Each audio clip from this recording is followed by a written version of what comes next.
하겠습니다. 또 너는 성막을 만들 때에 가늘게 꼰 아마실과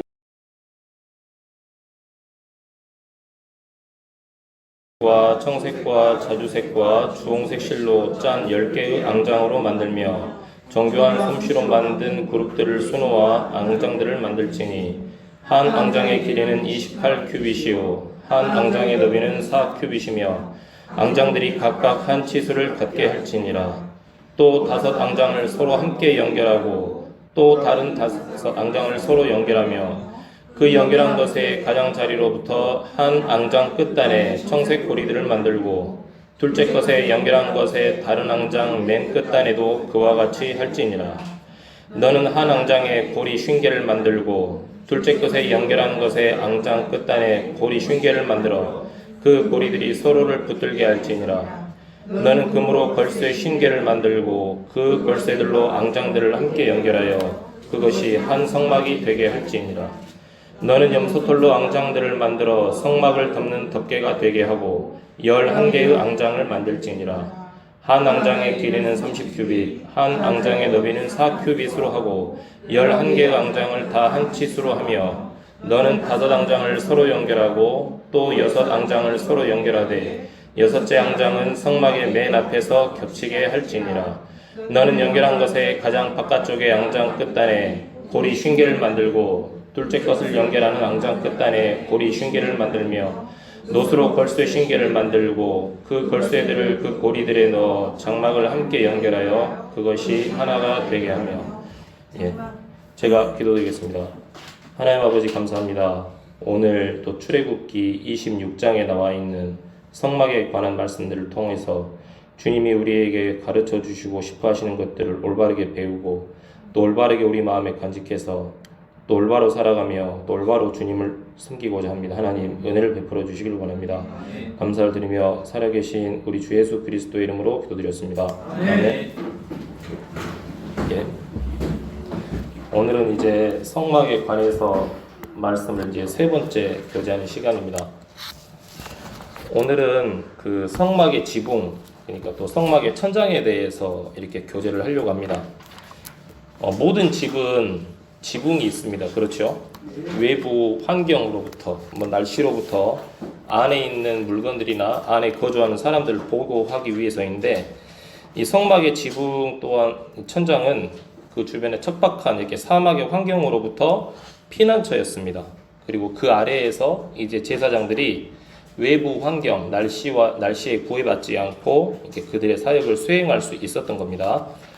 일단 성막의 지붕은 총 4겹으로 되어 있습니다.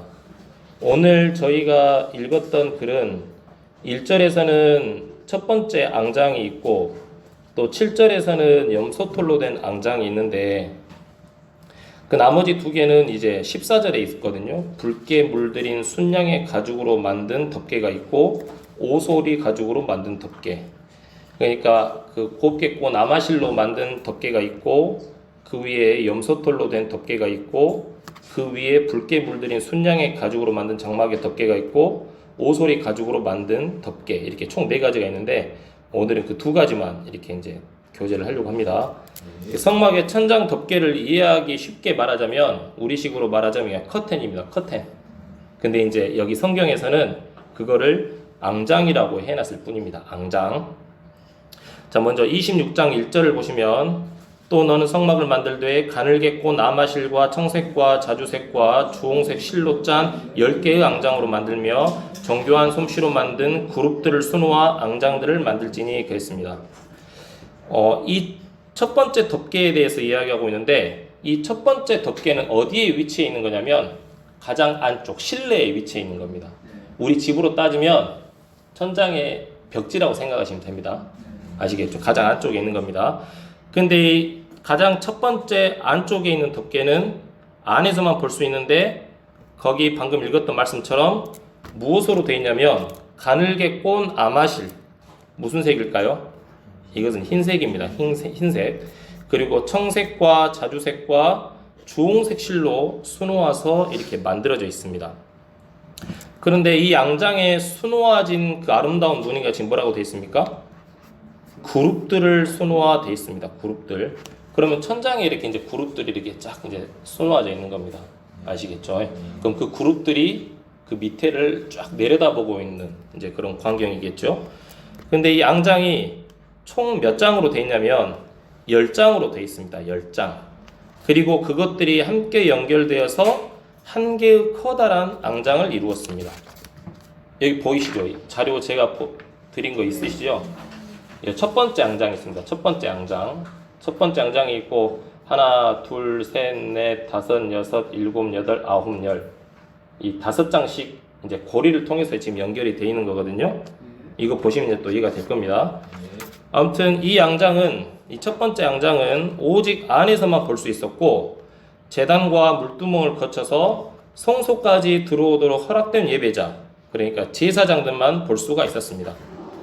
그런데 일반 사람들은 여기까지 못 들어오니까 일반 사람들은 그 성막을 볼 때 뭐만 보이겠습니까? 가장 바깥에 있는 오소리 가죽으로 된 덮개만 보이는 거예요. 이제 그게 이제 여기 14절에 있는데 그건 또 다음 시간에 할 겁니다. 그러니까 일반 사람들이 가장 밖에서 그 성막을 봤을 때 우중충하고 막 그 동물 가죽, 이상하게 생긴 가죽들이 덮여 있으니까 뭐 저런 게 다 있냐라고 생각할 수가 있어요. 마치 또 우리가 한 번씩 지나가다 보면 정말 겉에는 볼품 없는데 막상 안에 들어가 보면 리모델링 깨끗하게 돼가지고 이쁜 집들 많잖아요. 이제 약간 그런 식이라는 거죠. 그러니까 이 성막의 가장 밖에서 보는 사람들은 내부의 정교한 그 그룹의 아름다움을 전혀 볼 수가 없었다라는 거죠. 그냥 일반 사람들이 보는 것은 그냥 볼품 없이 쭈글쭈글하고 거무스름한 오소리 가죽일 뿐이었어요. 일반 사람들이 보기에는 전혀 아름답지도 않고 호소력도 없고 무의미했는데, 근데 그와는 반대로 가장 안쪽으로 들어가 보면 정말 정교하게 꼬아져 있는 4가지의 색깔로 된 그 앙장이 만들어져 있고 천장을 전체를 다 덮고 있다라는 거죠. 이게 이제 우리 예수님의 속성을 그대로 나타내는 겁니다. 겉으로 보기에는 볼품도 없고 정말 일반 사람들처럼 보이지만 그 안에 들어가 있는 예수님의 마음과 하나님의 권능을 보면 우리 모든 죄인을 구속하고도 남을 만큼 아름다운 희생의 사랑이 있다라는 거죠. 이제 그걸 나타내는 겁니다. 자, 먼저 1절에 나와 있는 그 고운 아마실로 만든 아마포에 대해서 이야기하겠습니다. 이 아마포는 흰색인데 성경 전체에서는 이 흰색을 성도들의 의와 거룩함, 또 이 아마포, 이 흰색 아마포가 성도들의 의와 거룩함을 상징합니다. 자, 그 예수님께서는 그 자신이 가지고 계시는 거룩함으로 우리의 모든 허물과 약함을 덮고 계신다라는 거죠. 이사야서 64장 6절을 한번 보시겠습니다.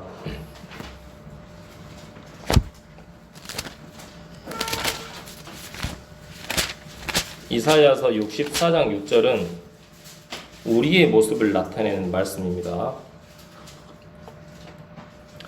읽어보시면 그러나 우리는 다 부정한 물건 같고 우리의 모든 의는 더러운 누더기 같으며 우리는 다 잎사귀같이 시들므로 우리의 불법들이 바람같이 우리를 몰아갔나이다. 이거는 우리의 모습입니다. 우리는 정말 더럽고 악한 죄로 뒤덮인 그런 사람들이고 우리의 모든 의는 이 말씀대로 더러운 누더기라고 합니다. 근데 이 상태에서 우리가 주님이 주신 고운 아마실로 만든 아마포를 입을 수가 없는 거예요. 그래서 예수님께서는 그 모든 죄를 자신의 피로 씻으시고 말씀의 물로 우리를 깨끗하게 씻으신 다음에 우리에게 그 고운 아마포 옷을 입히신다라는 거죠. 그러니까 이 흰색 곱게 그 가늘게 꼰 아마실은 뭐를 의미하시냐면은 우리의 죄를 다 담당하시고 깨끗하게 제거하시고 자신의 의로 우리에게 옷 입혀주신 그 주님을 상징하는 겁니다. 아시겠죠? 네. 그 다음에 무슨 색이 나와 있습니까? 이제 청색이 있습니다. 청색. 자, 청색은 하늘을 나타내는 색이라고 합니다. 출애굽기 24장 10절을 한번 보실까요? 출애굽기 24장 10절.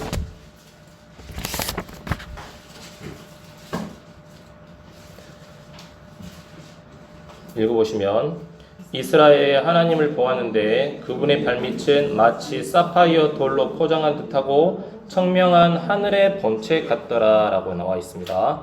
여기에 보석이 나와 있는데 사파이어가 나와 있습니다. 사파이어의 색깔은 청색입니다. 청색. 아시겠죠?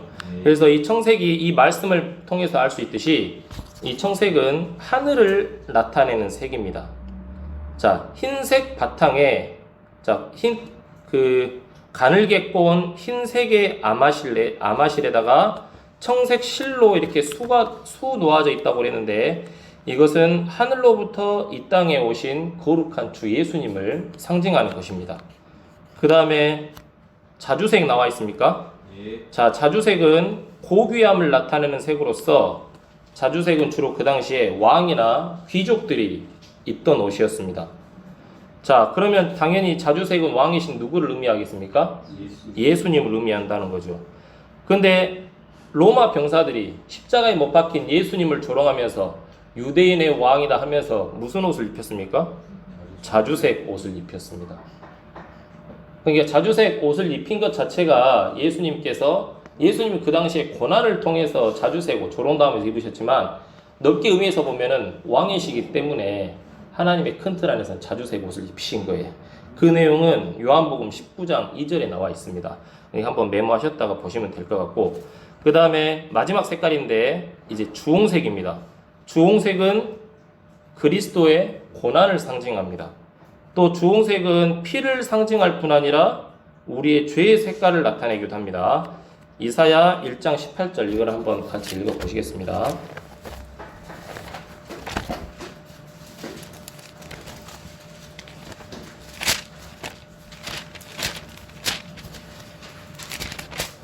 이사야서 1장 18절입니다. 읽어보시면 주가 말하노라 이제 오라 우리가 함께 변론하자 너희 죄들이 주홍 같을지라도 눈같이 희게 될 것이요 진홍같이 붉을지라도 양털같이 되리라 그랬습니다. 자, 우리의 죄가 이렇게 이제 주홍 같을지라도 해가지고 이 죄의 색깔을 나타내기도 합니다. 그런데 주님께서는 자신의 피로 우리가 흘릴 피를 대신하셨다라는 거죠.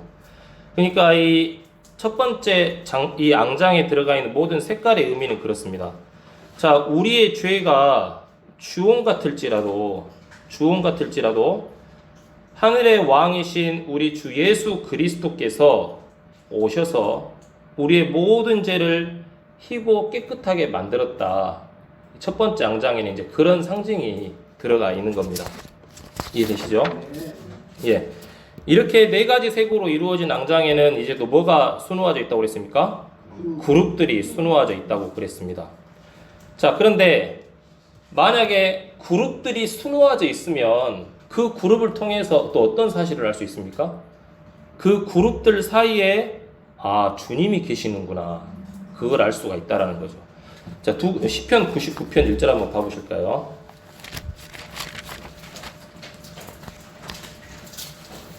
시편 99편 1절을 보시면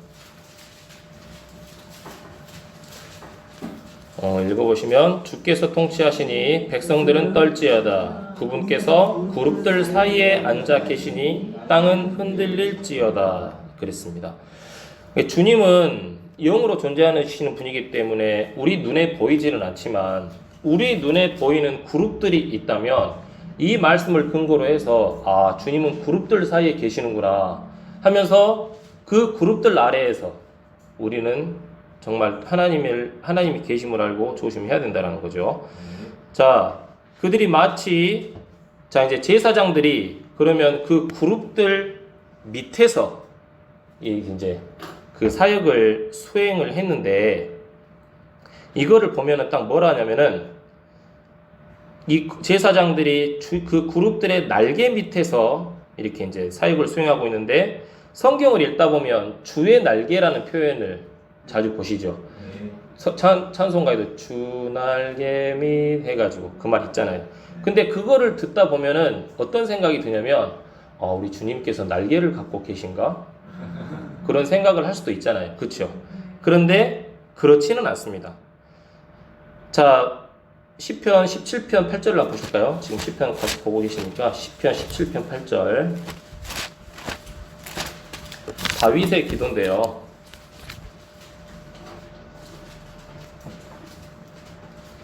읽어보시면 나를 눈동자같이 지키시고 주의 날개 그늘 밑에 숨기사라고 되어 있습니다.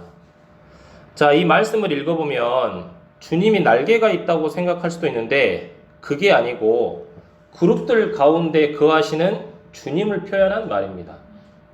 아시겠죠? 네. 그러니까 다윗의 기도는 날개 달린 주님 아래에서 피난처가 되게 하십시오, 해주십시오, 그게 아니고 주님이 거하시는 그룹들 사이 아래에서 자신을 숨겨서 주님과 함께 있게 해달라는 그런 말씀이고 그것을 바라는 기도라는 거죠. 제사장들은 실제로 이 주의 날개 이 밑에서 수행을 하고 사역을 수행하고 모든 일을 담당했기 때문에 그들은 실제적으로 주의 날개 밑에 늘 있게 되는 그런 일을 경험을 했겠죠. 그 다음에 이제 출애굽기 본문 26장 2절로 가보겠습니다. 제가 읽겠습니다. 한 앙장의 길이는 28규빗이요 한 앙장의 너비는 4규빗이며 앙장들이 각각 한 치수를 갖게 할지니라. 또 5 앙장을 서로 함께 연결하고 또 5 앙장을 서로 연결하며 그랬습니다. 나눠드린 이 그림 자료를 통해서 볼 수 있듯이 총 5개의 앙장들이 이렇게 따로따로 분리가 되어 있죠. 예. 그리고 4절 보시면 그 연결한 것의 가장자리로부터 한 앙장 끝단에 청색 고리들을 만들고 둘째 것에 연결한 것의 다른 앙장 맨 끝단에도 그와 같이 할지니라 되어 있습니다. 제가 그린 그 그림 보면은 그 밑에 청색 고리 100개라고 보이십니까? 네. 예, 그러니까 한쪽에 50개, 다른 한쪽에 50개 해가지고 총 이렇게 100개가 된다라는 거죠. 그리고 너는 한 앙장에 고리 50개를 만들고 지금 4절 5절 읽겠습니다. 너는 한 앙장에 고리 50개를 만들고 둘째 곁에 연결한 끝에 앙장 끝단에 고리 50개를 만들어 그 고리들이 서로를 붙들게 할지니라.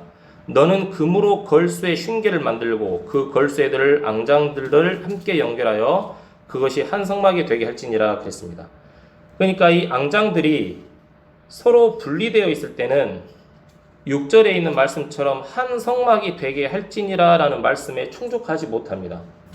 그런데 5개, 5개씩 분리가 되어 있긴 하지만 이것들이 청색고리, 금 갈고리를 통해서 연결이 되었을 때 이제 뭐가 된다고 그랬습니까? 한 성막이 된다라고 합니다. 자, 4절, 5절에 50개의 청색고리라는 재료가 있었습니다. 자, 고리는 다 아시겠지만 무언가를 서로 연결해주는 그런 역할을 합니다. 근데 아까 청색이 무엇을 상징한다고 그랬죠? 하늘을 상징하는 색이라고 있습니다. 그러면 주님은 이 앙장 끝단에다가 청색고리 50개씩을 만들어 가지고 서로 단단하게 연결하게 하셨습니다. 그리고 청색고리를 만들어서 연결했다는 것은 뭐냐면은 이 앙장은 결국 누가 만들었겠습니까? 사람들이 만들었겠죠. 사람들이. 근데 사람들이 만든 앙장에다가 청색고리를 걸었다라는 것은 뭐냐면은 인간의 손으로 만들어진 앙장에 하나님의 권능과 신성이 부여됐다라는 것을 의미합니다. 그때야 비로소 성막을 덮는 덮개의 역할을 한다고 보는 겁니다. 그리고 그 고리들이 6절에서 뭘로 연결됐다고 그랬습니까? 금으로 걸쇠 50개를, 그러니까 금으로 된 걸쇠 50개에 함께 연결하라고 합니다. 여기서 연결이라는 말이 정말 중요합니다. 연결, 여기는 별표를 해놔도 좋습니다. 여러분, 연결하다라는 영어로 동사가 혹시 뭔지 아십니까? 예, 커넥트입니다. 근데 이제 제가 이걸 이제 본문을 보니까 뭘로 돼 있냐면은 커플로 돼 있습니다. 커플이 뭡니까? 부부. 야, 쟤네들 커플이야. 뭐 그런 말 할 때 쓰지 않습니까?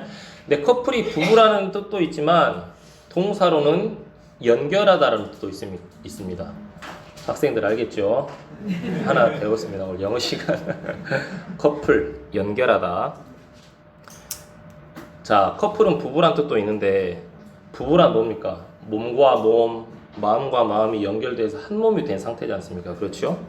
근데 그런 맥락의 이야기가 동사로 연결하다, 앙장이 연결됐다는 말에도 적용이 되는데, 하나님께서는 청색 고리로 금 걸쇠로 5개로 된 2개의 앙장을 함께 연결하셨듯이 하나님께서는 예수 그리스도를 통해서 자신과 우리를 연결했다라는 겁니다.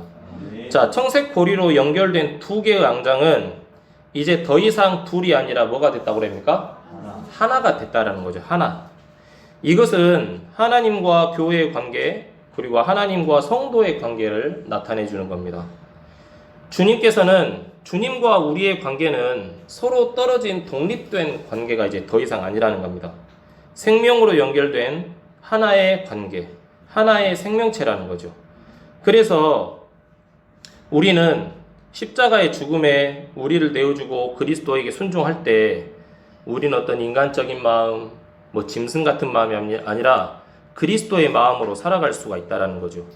자, 골로새서 1장 18절을 한번 보시겠습니다.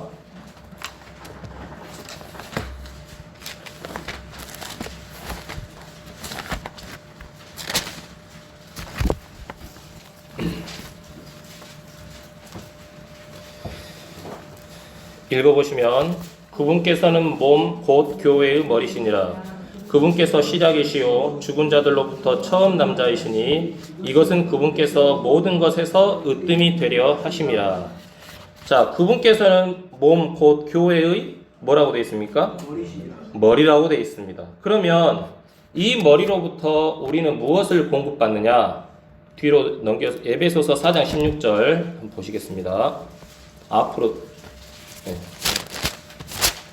에베소서 4장 16절입니다. 이 머리로부터 읽어보시면, 그분으로부터 온몸이 각 부분의 분량 안에서의 효력이 있는 일에 따라 모든 마디가 공급하는 것에 의해 꼭 맞게 함께 결합되고 들어차서 몸을 자라게 하여 사랑 안에서 스스로를 세우느니라 되어 있습니다. 자, 우리는 구원받아서 하나님 예수 그리스도와 함께 한 몸이 되었고 하나의 생명으로 된 관계가 되긴 했지만 우리 스스로 영적인 힘을 만들어서 사용할 수는 없습니다. 자, 우리는 예수 그리스도로부터 연결이 되어 있고 예수 그리스도로부터 모든 것을 공급받아 산다는 것을 믿고 그렇게 살 때 우리에게 그런 예수 그리스도의 모든 것들이 우리에게 공급이 된다라는 거죠. 그러니까 주님과 결합되어 있으면 그 모든 것들이 전달이 되고 또 우리 몸은 그렇게 공급된 힘으로 성장을 하게 된다라는 겁니다. 그러니까 우리가 이렇게 교회 예배당 자리는 있지만 우리가 예수님을 섬기지 않으면 우리는 머리가 없는 짐승과 똑같다라는 거죠. 도살장에 보이죠, 그런 짐승들. 머리가 없이 몸만 덩그러니 남겨져 있는 그런 짐승들. 그러니까 신학을 가르치지만, 교리를 배우지만 그 속에 예수님이 없으면, 또 사람들은 많지만 올바른 교리에 예수님이 없으면, 또 교회를 다니는 가정이라고 하지만 그 안에서 주님이 머리가 되지 않으면 그거는 머리 없이 혼자 덩그러니 떨어져 있는 도살장의 짐승과 같다라는 겁니다. 그래서 골로새서 2장 19절에 이렇게 말씀하시는 겁니다. 자, 머리를 붙들지 아니하느니라. 그러나 이 머리로부터 온 몸이 마디와 힘줄에 의해 영향을 공급받고 서로 결합하여 하나님께서 자라게 하시는 대로 자라느니라 되어 있습니다. 그러니까 우리가 자라고 성장하고 정말 영적으로 살고 싶다면 우리는 말씀에 연결이 돼야 되고 주님과 연결이 되어 있어야 된다는 겁니다. 자, 근데 한 가지 오해하지 말아야 될 게 있습니다. 그러면 주님이 모든 것을 공급하시고 모든 것을 잘하게 한다고 했으니까 내가 아무것도 안 하고 손 놓고 가만히 있어도 주님은 나를 알아서 잘하게 하시겠네? 이런 생각은 정말 하지 말아야 됩니다. 나는 아무것도 할 수 없다. 나는 능력이 없다. 나에게는 사랑이 없다. 주님이 주셔야지. 주님이 하셔야지. 이런 수동적인 사고방식, 이런 피동성에 빠져서는 아무것도 할 수 없고 아무것도 얻을 수도 없습니다. 전에 이런 생각 많이 가져본 적 있습니까? 예. 사실 제가 이렇게 말씀을 전하는데, 같이 교제하는데, 이것도 나는 아무것도 할 수 없어. 나는 말씀 전할 능력이 없어. 주님이 지혜를 주셔야 되고 주님이 마음을 주셔야지. 그렇게 힘없이 지내다가 뭐 갑자기 하나님께서 지혜와 명철을 주셔가지고 이렇게 하는 게 아니에요. 평소 읽고 듣고 찾고 하면서 많이 준비를 합니다. 그래서 또 그걸 배우고 정리하는 대로 또 하나님이 인도해 주시는 대로 이렇게 완성해가지고 이렇게 선포하는 거거든요. 그러니까 그리스도를 통해서 생명과 힘의 공급을 받는 사람들은 진짜 적극적으로 행동하고 적극적으로 나서서 찾고 숨겨진 보화를 캐내는 것처럼 열심히 살아가는 사람들이지, 가만히 있으면서 알아서 되겠지, 주님이 알아서 은혜를 베풀어 주시겠지, 그런 사람들이 아니라는 거예요. 우리 스스로는 아무것도 할 수 없는 것은 맞아요. 그런데 우리 안에 성령님이 계시고 우리를 전을 삼아서 하나님이 거주하시고 예수님이 계시는데, 그 예수 그리스도의 마음을 따라서 우리는 열심히 힘써 수고를 해야 된다는 겁니다. 그게 이제 골로새서 1장 29절 한번 보시겠습니다. 골로새서 1장 29절입니다. 다 같이 읽어보시겠습니다. 잠시만요.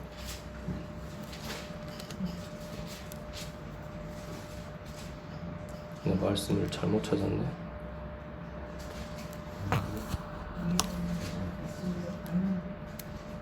읽어보시겠습니다.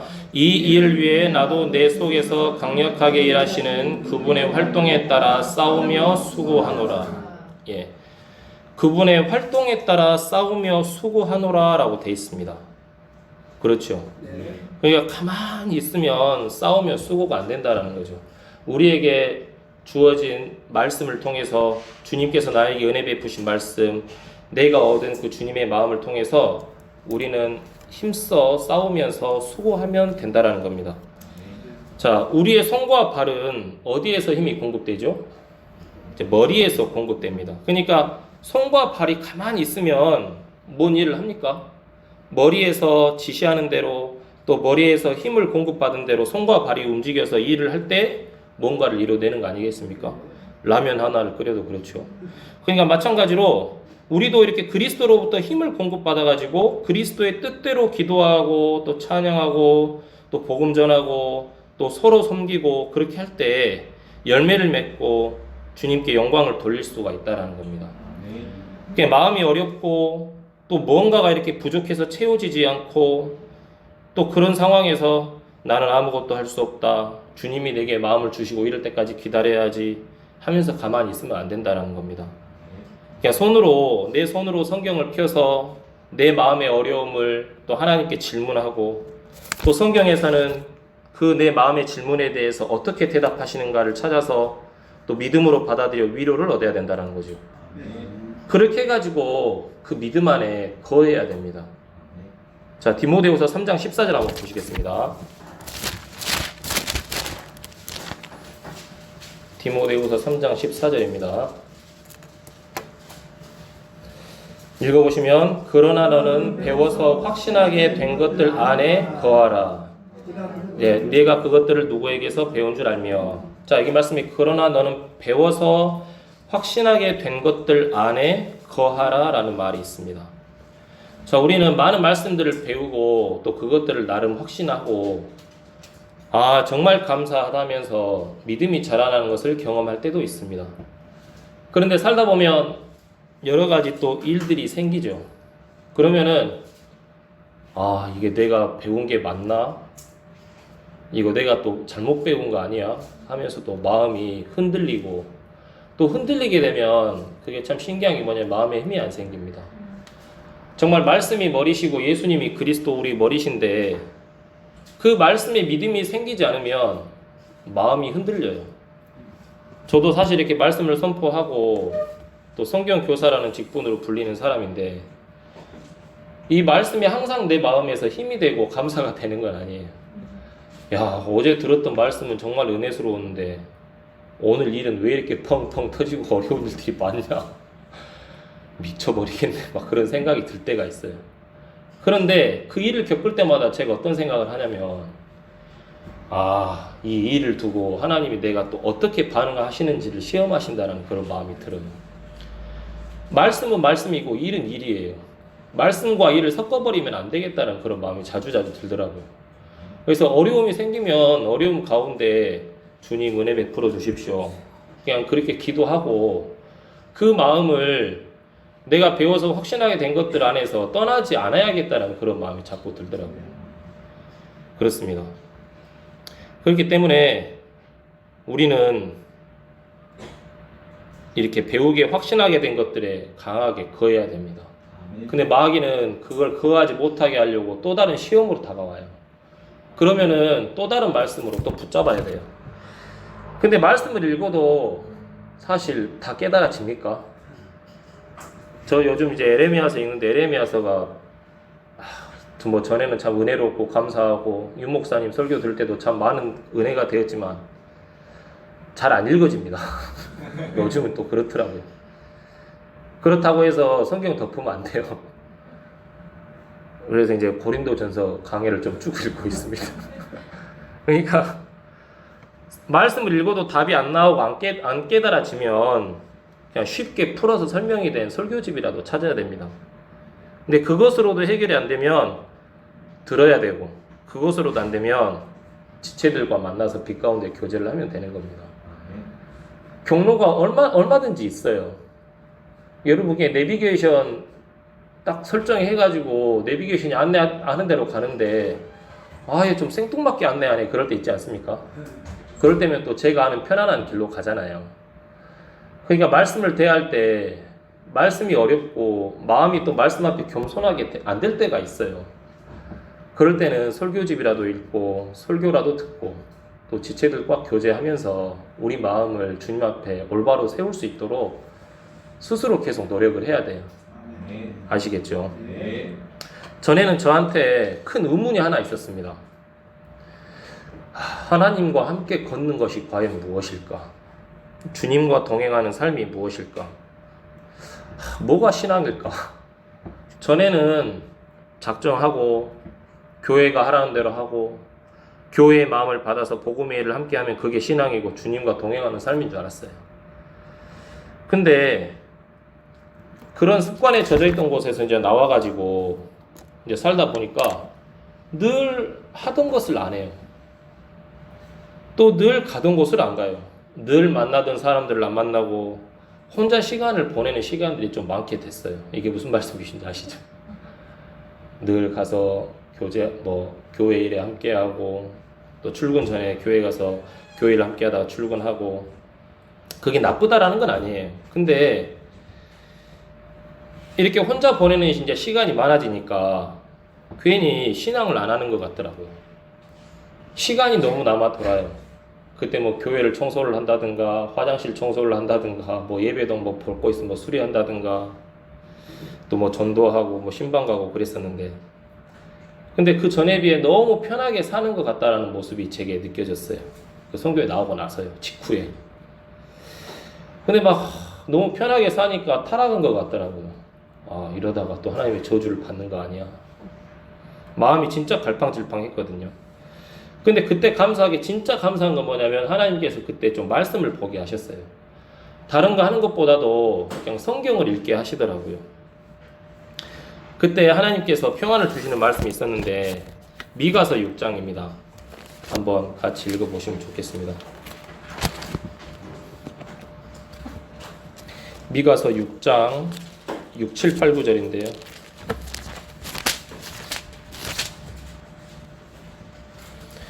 (6장 6, 7, 8절입니다) 내가 무엇을 가지고 주 앞에 가면 높으신 하나님 앞에서 절을 할까? 내가 번제 헌물과 일련된 송아지를 가지고 그분 앞에 갈까? 주께서 수천의 순양이나 수만의 강물 같은 기름을 기뻐하실까? 내가 내 범법으로 인하여 내 맏아들을 내 혼의 죄로 인하여 내 몸의 열매를 드릴까? 오 사람아, 그분께서 무엇이 선한 것인지 내게 보이셨나니 주께서 내게 요구하시는 것은 오직 의롭게 행하고 긍휼을 사랑하며 겸손하게 내 하나님과 함께 건 것이 아니냐. 자, 이 말씀을 보면서 겸손하게 내 하나님과 함께 걷는 것이 아니냐. 8절의 첫 시작에 무엇이 선한 것인지 내게 보이셨나니 너에게 요구하는 것이 의롭게 행하고 긍휼을 사랑하며 핵심은 네 하나님과 함께 걷는 것. 이 말씀을 보는데 요한일서 5장 7절의 말씀도 동시에 생각이 나더라고요. 하늘에 증언하는 세 분이 계시니 곧 아버지와 말씀과 성령님이시니라. 또 이 세 분은 하나이시니라. 우리는 하나님을 아버지라 부릅니다. 근데 그 아버지가 곧 또 뭡니까? 말씀이라는 거죠. 그 말씀이 육체가 되어서 오신 분이 누굽니까? 주 예수 그리스도입니다. 그러니까 이 말씀을 딱 보는데 마음이 좀 평안하더라고요. 아, 내가 중요한 것은 내가 어디에 속해서 어떤 행위를 많이 해야지만이 하나님과 걷는 게 아니구나. 제게 그런 믿음이 왔어요. 그냥 말씀을 공부하고 배우고 그 말씀에 따라 사는 것이 하나님과 걷는 거구나. 이게 주님과 동행하는 거구나. 정말 단순하더라고요. 복잡하게 생각했는데 이게 너무 감사했거든요. 그러니까 전처럼 뭐 특별히 무언가를 하지 않아도 말씀을 의식하고 두려워하고 말씀을 올바로 배우고 그 배운 말씀 안에 이렇게 확신을 가지고 굳게 거하면서 살아가면 되겠구나. 그러니까 서기관과 바리새인들이 내가 무엇을 해야 하나님의 일을 하는 겁니까? 물어봤더니 예수님이 하나님이 보내신 자를 믿는 게 하나님의 일을 하는 거야. 그렇게 대답을 했잖아요. 예수님이 그걸 증거해 주시더라고요. 그러니까 이 말씀을 읽고 깨닫고 배운 이 말씀대로 행하고 말씀을 선포하고 서로 말씀으로 교제하고 이렇게 살아가는 게 하나님과 동행하는 거구나. 물론 이 말씀이 있으면 서로 우리가 빛 가운데 교제하고 우리가 가진 이 복음을 남들에게도 증거하고 세상에 우리가 가진 주님을 알리는 거, 이것도 다 포함되어 있습니다. 그리고 그 하나님께서 바로 내 옆에 아주 가까이 계신다는 생각을 하니까 이제 두려운 거죠. 신명기 30장 14절을 보시면 어떤 말씀이냐면 오직 말씀이 내게 심히 가까이 있어 라는 말씀이 있습니다. 오직 말씀이 내게 심히 가까이 있어. 이 성경책을 이야기하는 게 아니에요. 이 말씀 안에, 이 성경책 안에, 이 말씀 안에 하나님이 계시는데 우리 성경책이 이거 다 가지고 계시잖아요. 예, 성경책이 하나님이라는 건 아니에요. 근데 이 성경책 안에 들어있는 말씀이 하나님이기 때문에 각자 하나님 한 분씩 갖고 계시는 겁니까? 근데 하나님의 마음이 여기 안에 담겨 있는데 이 말씀을 두고 내가 다른 것을 보고 다른 것을 행하고 다른 생각을 품으면 그거는 하나님을 두려워하지 않는 거고 하나님을 업신여기는 거라는 거죠. 그러니까 내게 가까이 있는 이 말씀하신 하나님이 계시는구나. 하나님이 내게 정말 가까이 계시는구나. 내가 손만 뻗어서 내가 몇 걸음만 걸어가면 성경책에 닿을 수 있잖아요. 이 성경책을 펴면 하나님의 말씀이 있고 말씀이신 하나님이 계시고 그렇기 때문에 이 하나님을 두려워하고 하나님의 말씀을 공부하면서 살아가면 이게 하나님이 정의하신 하나님과 함께 걷는 것이구나. 이제 그런 마음이 들더라고요. 그러니까 저도 사실 부족하고 연약하고 모든 면에서 완벽하지는 않지만 이 말씀 앞에서만큼은 내가 가지고 있는 생각이나 기준이나 주관을 고집하지 않게 되더라고요. 또 말씀편에서 보았을 때 말씀에 맞지 않는 것들을 보면 거기에 또 동의가 안 되더라고요. 전에는 좋은 게 좋은 거지 하면서 그러냐 우리 같이 또 마음을 함께 합시다 이렇게 해야 되지 않겠습니까? 그래도 주님이 우리를 구원하셨는데 전에는 그런 마음이 있었다면 지금은 또 그렇지 않더라고요. 말씀이 아닌 것들에는 동의하고 싶지 않고 또 내가 봤을 때 내 주관이나 생각은 이렇지만 말씀이 아니라고 한다면 그건 또 버려야겠더라고요. 네. 그리고 하나님께서는 또 말씀을 또 제가 읽으면서 하나님께서는 또 제가 얼마나 불쌍하고 비천한지를 알게 해주셨고 내가 뭔가 잘나서 이렇게 서 있는 게 아니고 하나님의 은혜로 이런 마음을 가지고 있고 주님이 주신 마음을 가지고 있고 또 말씀을 선포할 수 있고 그러구나. 또 그 생각을 가지고 있으니까 정말 하나님 앞에 또 감사하더라고요. 근데 또 내 자신도 이렇게 하나님이 붙잡아 주셔서 계시는데 다른 지체들도 하나님이 붙잡아 주시고 하나님이 이렇게 잡아 주셔서 서 계시는 분들이구나. 그 생각을 하니까 허물은 있지만 인간적인 단점이나 허물은 있지만 그게 내 기준으로 판단이 안 되는 거예요. 왜냐하면 주님도 그거 다 아시잖아요. 우리가 서로 드러내지 않지만 각자가 가지고 있는 어떤 마음의 어두움이나 단점이나 허물은 다 있을 거예요. 근데 그 여러분들을 누가 붙잡고 계십니까? 우리를? 주님이 붙잡고 계시니까 판단이 안 되는 거예요. 내가 만약에 허물과 단점으로 판단해버리면 그 수고로 하시는 우리 각자를 붙잡고 세우기 위해서 수고하시는 하나님을 없이 여기는 거랑 똑같은 거잖아요. 없인 여기고. 감사하더라고요. 그러니까 또 그 지체들이 또 은사가 있어가지고 누구는 또 반주로 수고해 주시고 누구는 또 교제로 수고해 주시고 또 말씀 선포로 수고해 주시고 또 교회를 돌아보는 일로 수고해 주시고 또 식사 준비로 또 수고해 주시고 이렇게 각자 가지고 있는 어떤 은사대로 또 교회를 세우기 위해서 수고해 주시니까 이게 참 감사하더라고요. 그 안에 제가 있다라는 생각을 하니까 참 하나님께 감사가 되고 또 이렇게 서로를 위해서 수고해 주시는 지체들이 계시니까 감사가 되고 그렇더라고요. 야고보서 1장 27절 한번 봐볼까요?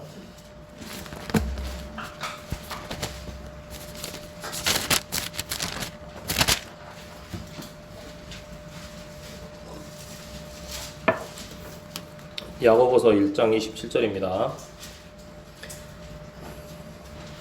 읽어보시면 하나님 곧 아버지 앞에서 순수하고 더럽지 않은 신앙 행위는 이것이니 즉 고난 중에 있는 아버지 없는 자들과 과부들을 돌아보고 세상으로부터 자기를 지켜 더럽혀지지 아니하는 것이니라. 하나님이 정의하신 순수하고 더럽지 않은 신앙 행위가 있습니다. 행위가 없는 믿음은 죽은 믿음이라고 그러죠. 근데 하나님께서 정의하신 순수한 신앙 행위, 더럽지 않은 신앙 행위, 첫 번째, 고난 중에 있는 아버지 없는 자들과 과부들을 돌아보는 것입니다. 두 번째, 세상으로부터 자기를 지켜 더럽혀지지 아니하는 것입니다.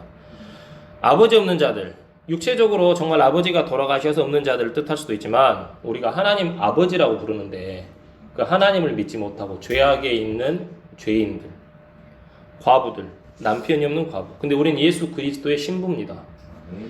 예수님을 남편으로 두지 않는 세상의 모든 죄인들, 우리는 그들을 돌아보고 그들에게 복음을 전하고 하나님께 마음을 돌이켜 회개할 수 있도록 돌아보는 것, 이게 더럽지 않고 순수한 신앙 행위라는 거죠. 그리고 세상으로부터 자기를 지켜 더럽혀지지 아니하는 것. 세상에는 우리로 하여금 말씀을 떠나서 세상에 젖어 살게 하는 것들이 정말 많습니다. 근데 그런 것들로부터 자기를 지키고 더럽히지 않는 것, 말씀 안에 굳건히 거하는 것, 그게 이제 순수하고 더럽지 않은 신앙 행위라고 이렇게 하나님께서 말씀하시더라고요. 그래서 우리 지체들과 교제도 중요하지만 우리가 교회를 통해서 많은 유익을 얻고 은사를 통해 섬김을 받는 것도 중요하지만 우리가 먼저 각자 이 말씀 앞에 마음을 정하고 이 교회에 함께 임해야 된다는 겁니다. 자, 주님께 은혜를 구하고 말씀을 통해서 주님을 찾으면 주님은 숨바꼭질 하듯이 숨어 계시지 않습니다. 늘 우리를 찾아오시고 우리가 신앙하는 데 필요한 것들, 또 삶을 위해 필요한 것들을 늘 이렇게 공급하십니다. 근데 머리 대신 주님을 붙잡고 주님께 연결이 되어 있을 때에만 가능하다라는 거예요. 자, 푸른 청색 고리가 앙장을 연결하고 그 고리가 금 걸쇠에 연결되어야지만이 성막의 덮개 역할을 했듯이 우리 또한 그렇게 십자가와 주님을 통해서 주님과 연결이 돼야 되고 또 성도들과 성도들 사이에 우리 마음속에 주님이 계시잖아요. 그렇죠. 그러니까 우리가 어떤 성도들과 지체들과 함께 친하게 지낸다, 마음을 주고받는다, 그게 뭐냐면은 그 안에 계신 하나님과 그 지체 안에 일하신 하나님과 내 안에 일하신 하나님을 서로 만나서 그 하나님이 주신 기쁨과 간증을 공유하는 거거든요. 단순히 친해져야겠다, 멀어져야겠다가 아닌 거예요. 아시겠죠? 또 그 하나님을 생각하면 판단할 수가 없는 거예요. 그래서 우리는 지체와 지체끼리 서로 연결이 돼야 된다는 겁니다. 그래서 함께 교제하고 함께 예배드리고 또 함께 복음을 증거해야 됩니다. 성경은 서로 해라, 서로 섬기라, 함께 해라, 두세 사람이 모여야 교회다 하지 혼자 알아서 해라, 네 능력으로 네 마음껏 혼자 알아서 펼쳐봐라, 한 사람만 모여도 교회다 그렇게 말씀하시지 않으셔요. 그렇죠? 우리가 함께 힘써야 될 일은 함께 꼭 해야 됩니다. 그게 이제 빌립보서 1장 27절 말씀에 있는데요. 한번 읽어보실까요?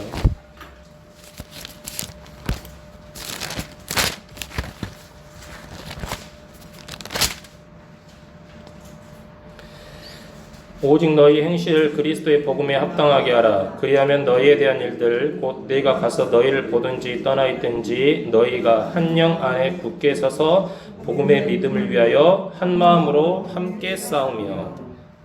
이 함께 한 마음으로 이게 정말 강조돼 있죠. 자, 혼자 기도하고 혼자 찬송할 수 있습니다. 근데 혼자로서는 연결이 안 됩니다. 성도들은 서로 결합되고 연결돼야 되죠. 그래서 모임에 참석하고 예배 드리는 겁니다. 만약에 혼자 기도하고 함께 기도하지 않으면 그것은 뭐하고 가냐면은 그냥 혼자 동떨어져 있는 앙장 한 장과 똑같습니다. 근데 우리가 함께 기도하고 함께 모여서 예배 드리고 함께 찬양하면 청색 고리와 금 골사로 연결된 하나의 성막의 앙장과 같다라는 겁니다. 큰 차이가 있습니다. 아시겠죠? 그래서 우리가 주님의 십자가로 사랑으로 함께 연결되어 있지 않는다면 그거는 마치 연결이 안 된 성막의 앙장과도 같아요. 그러니까 그 앙장을 그냥 나란히 보기 좋게 연결해 딱 놓아가지고 연결된 것처럼 보이게 할 수는 있지만 그게 바람이 한 번만 불어도 어떻게 되어버렸습니까? 다 떨어져서 날아가 버리겠죠. 그렇죠? 그러니까 우리 지체들의 관계, 하나님과 성도의 관계, 지체와 지체들의 관계도 그래요. 우리가 서로 연결이 안 돼 있으면 작은 시련, 작은 문제가 왔을 때 그냥 떨어져 버려요. 근데 우리가 이 지체의 사랑과 주님의 사랑으로 함께 연결돼 있으면 절대 분리되지 않고 우리는 해체될 수가 없다라는 겁니다. 아시겠죠? 자, 다시 이제 본문 출애굽기 26장으로 넘어와서 이제 연결에 대해서 이제 이렇게 말씀을 드렸고요. 출애굽기 26장 7절입니다. 이제 여기서부터는 이제 염소털로 앙장을 만든다라는 이야기가 있고 이제 11절까지 해서 그 앙장을 어떻게 이제 연결하는 것까지 쭉 나와 있습니다. 자, 염소털로 오늘 나눠주신 그림 자료를 먼저 보시면 첫 번째 앙장은 총 10장으로 되어 있는데 두 번째 앙장은 몇 장으로 되어 있습니까? 11장으로 되어 있죠. 가로 세로 규격도 보시면은 이렇게 이제 두 번째 앙장이 조금 더 크다라는 것을 알 수 있습니다. 세로, 이 그림으로 봤을 때 세로가 조금 더 큽니다. 왜 그러냐면은 이 두 번째 염소털로 된 앙장의 특징은 이 첫 번째 앙장을 덮어주는 역할을 하기 때문에 살짝 크기가 이제 큽니다. 자, 그런데 이 염소털을 가지고 누가 이렇게 만들었냐면 35장, 출애굽기 35장 26절 한번 봐보실까요?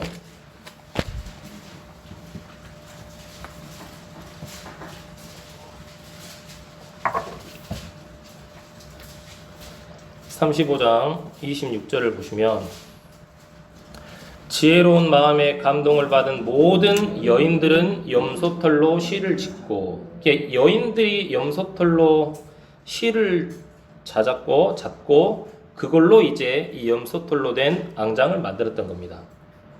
자, 이것은 우리 주 예수 그리스도를 상징합니다. 우리 주님 또한 여자에게서, 그러니까 어머니의 모태에서 나와가지고 죄와 불법 가운데 속해 있는 우리들 모두 대속, 속량하셨잖아요. 그렇죠? 자, 주님께서 왜 또 이렇게 염소털로 앙장을 만들게 하셨냐? 거기에 또는 이 염소에 대한 영적 의미가 있습니다. 자, 성경에서는 염소가 좋은 의미로 쓰입니까? 좀 나쁜 의미로 쓰입니까? 대부분 좀 나쁜 의미로 쓰입니다. 그렇다고 해서 염소고기 안 먹게 안 되고 주님이 주신 거 다 감사함으로 먹으면 됩니다. 자, 창세기 27장 16절 한번 보실까요? 이 염소털이 나쁜 예로 쓰인 것을 한번 보려고 합니다. 창세기 27장 16절. 아유, 괜찮습니다.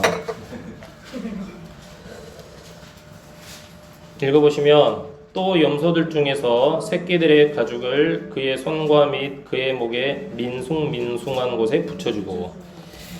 이 모습 아시죠? 야곱과 에서, 또 리브가의 어떤 인도로 이 야곱이 이제 아버지 앞에 나아가서 이제 은혜를 입는 그런 광경인데, 자, 그럼 이거를 봤을 때, 자, 어떤 생각이 드십니까? 리브가와 야곱이 아버지 이삭을 속인 장면에 등장하는 털이 염소털인데, 전에는 우리는 이 말씀을 어떻게 알았습니까? 야곱이 리브가의 말을 듣고 리브가의 인도, 리브가의 마음을 받아서 자기를 부인하고 담대하게 아버지 앞에 나아가서 은혜를 받는다, 은혜를 입는다, 그 이야기를 알고 계시잖아요. 근데 그렇게 이해하시면 안 되고, 자, 리브가는 뱃속에서 야곱과 에서를 가졌을 때 창세기 25장 23절에서 어떠한 약속을 받았습니까? 형이 동생을 섬기리라 했습니다. 하나님은 약속의 하나님이시기 때문에 하나님은 자기가 약속하신 것을 그대로 이루시는 분입니다. 근데 리브가는 그 약속을 믿는 믿음이 없었습니다. 그렇죠. 자, 아브라함과 사라에게 자식을 주겠다라는 약속을 하나님이 주셨는데 그것을 믿지 못하니까 사라가 어떻게 합니까? 종 하가를 보내잖아요. 그런 맥락인 거예요.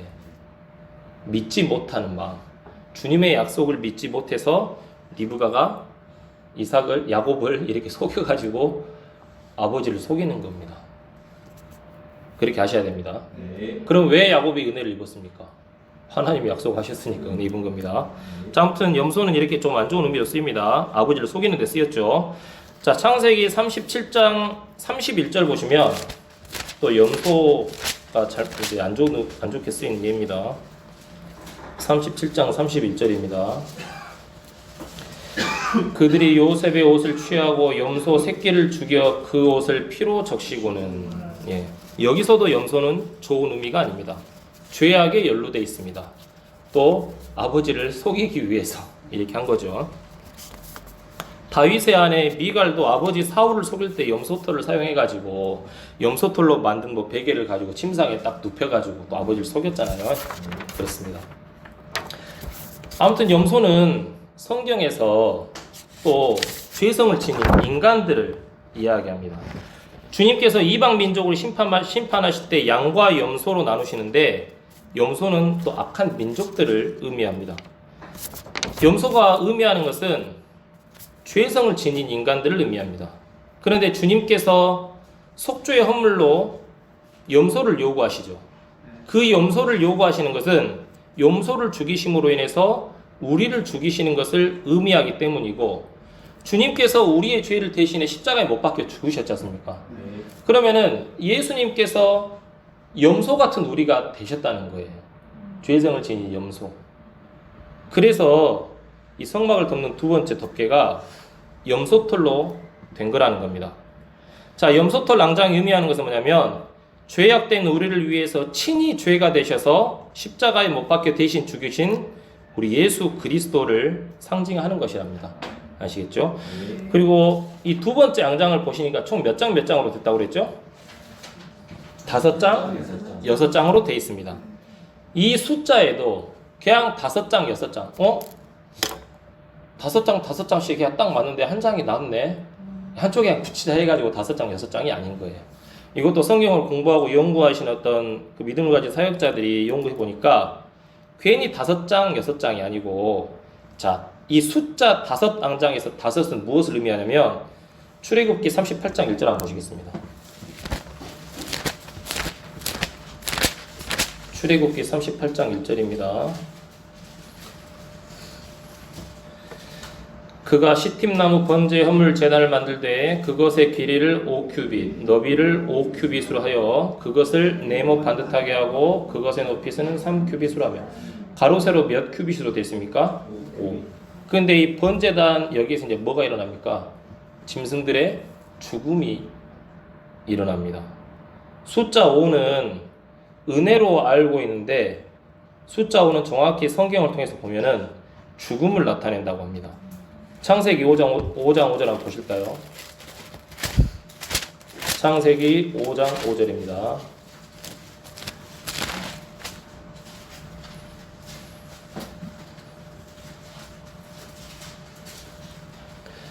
읽어보시면 아담이 산 전 생애는 930년이었으며 그가 죽으니라. 하필 죽음을 의미하는 숫자 5장 5절에 아담의 죽음을 이야기하고 있습니다. 또 찾아보시면 사도행전 5장 5절에서는 성령님을 속여서 아나니아가 죽었다고 나와 있고 아사헬이 죽었는데 5번째 갈비뼈에 창을 맞아가지고 그게 등을 꿰뚫어가지고 이렇게 죽었다고 하더라고요. 숫자 5는 뭘 의미합니까? 그럼 5앙장 숫자 5는 죽음을 의미하고 6장의 앙장 숫자 6은 그럼 뭘 의미합니까? 이건 다시죠. 인간의 수, 사람의 수가 6이잖아요. 그러니까 사람이 죽었다라는 거예요. 인간의 죽음. 우리 예수 그리스도께서 우리 인간의 죄를 다 뒤집어 쓰시고 죽은 거. 이게 이제 이 2번째 앙장, 염소털로 된 앙장을 의미한다라는 겁니다. 아시겠죠? 네. 그리고 첫 번째 앙장은 금으로 고리와 걸쇠를 만들었는데 2번째 앙장은 뭘로 만들었냐면 거기 보시면 놋갈고리, 놋고리입니다. 놋고리. 왜 금이나 청색고리로 하지 않고 놋으로 했냐면 하나님의 심판을 의미하기 때문에 그렇습니다. 놋은 하나님의 심판을 의미합니다. 그러니까 주님이 고난을 당하셨습니다. 우리 죄로 인한 심판을 당하셨습니다. 그 인간의 죽음을 예수님께서 죽으신 걸로 연결하기 위해서 예수님이 대신 받으신 그 심판, 놋을 상징하기 때문에 이 놋으로 연결을 했다고 합니다.